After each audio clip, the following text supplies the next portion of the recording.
Welcome to Herbal Marie, a podcast with ways to feel better and be well. We are continuing on our tarot journey together, and today we are talking about the tarot card 10 of Wands. The featured herb that we are going to get to know better is prickly ash bark. Yeah, pretty exciting stuff going on around here. But yeah, there's still a lot of work to do, which is exactly what this card appears to be. There's a young dude, working person. Let's go with working person, carrying a lot of sticks, a lot of wands, 10 of them actually. You don't really see their face. They're just like plowing forward, moving through. Looks kind of heavy, kind of unbalanced, but they are focused and they are working.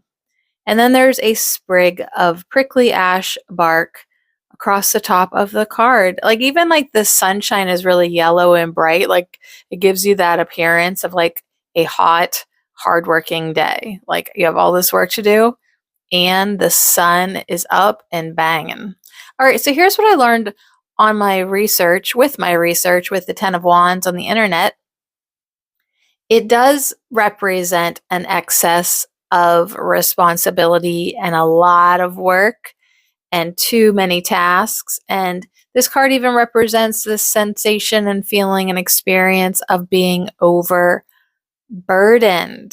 So it's a lot. And it even sometimes indicates a person who can only see work, that typical workaholic.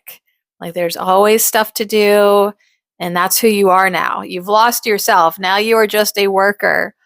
And maybe you're a workaholic that's also helping everyone else's demands. And that might be why you've lost yourself. But it is definitely all about work. If you've been doing a project, it might represent the last push before it's done. So there's tons of work.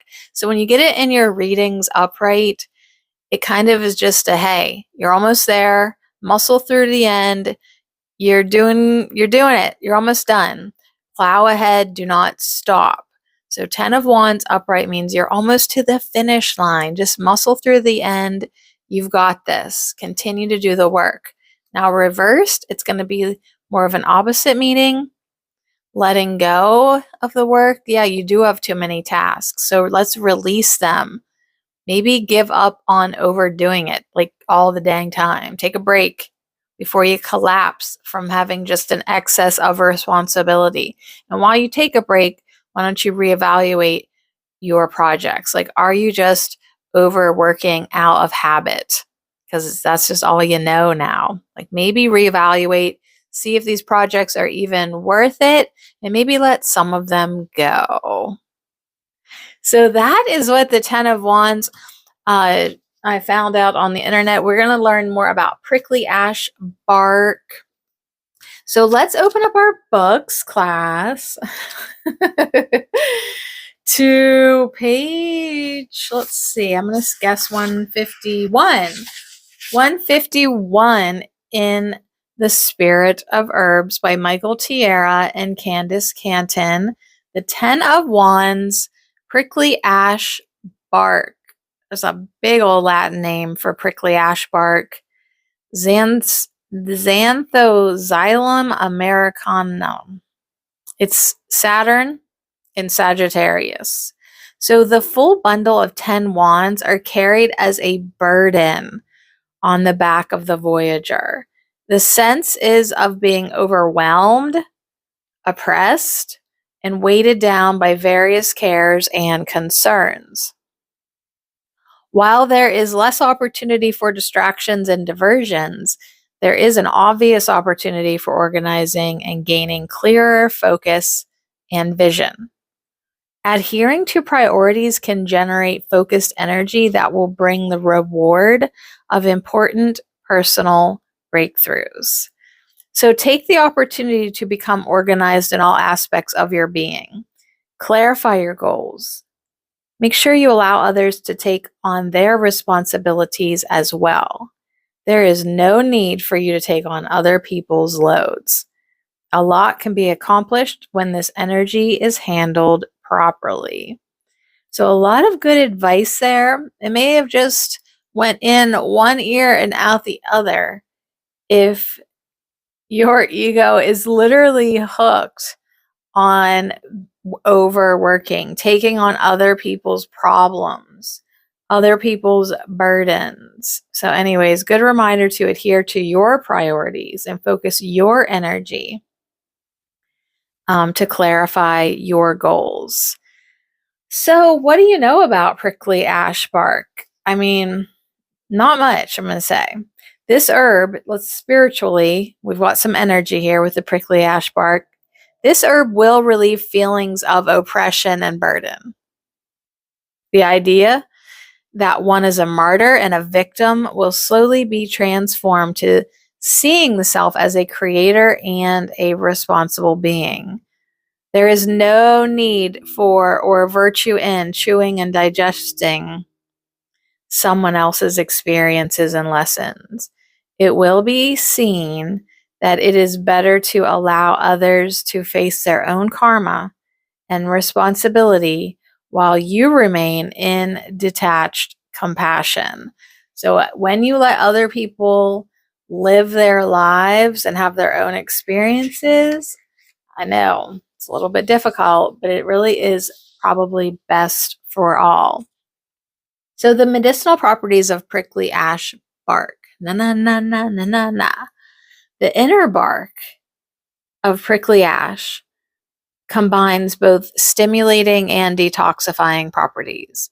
It is used to treat various circulatory disorders, including arthritic and rheumatic problems, coldness, and abdominal pains. It is also used as an alterative with other detoxifying herbs such as chaparral, red clover blossoms, stellingia, and dandelion for treating cancer. By strongly promoting circulation, it relieves various congestive pains, including those described above: cold stomach pains, pain from traumas, injuries, as well as pain from cysts and lumps caused by congestion or stagnation of fluids in blood. So, how would you use this? Well, medicinally simmer an ounce of the root in a covered pint of boil for 10 to 20 minutes. 1 cup should be taken 2 or 3 times daily. And also, the herbal essence is taken, and the talisman of dried herbs is worn.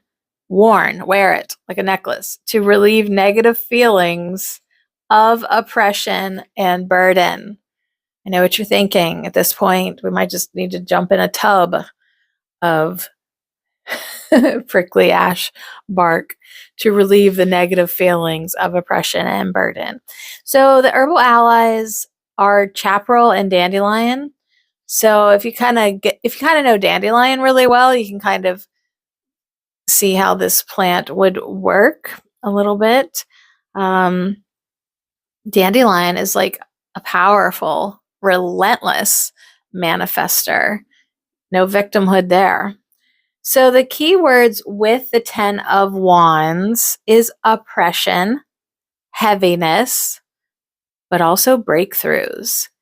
Taking responsibility for one's own karma and creations, allowing others to take on their own loads of responsibilities, seeing one's goals, and doing the work necessary to achieve them.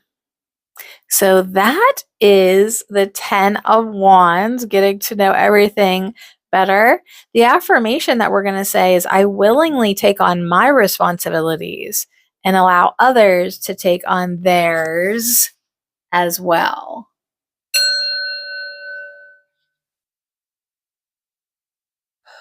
And that is a good thing to declare to the universe. I willingly take on my responsibilities and allow others to take on theirs as well. You can have them. They're yours. I got my own.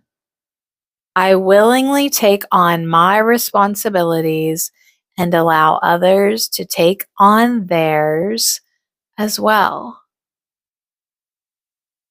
Yeah, let everyone figure it out, including yourself. One more time. I willingly take on my responsibilities and allow others to take on theirs as well. And so it is.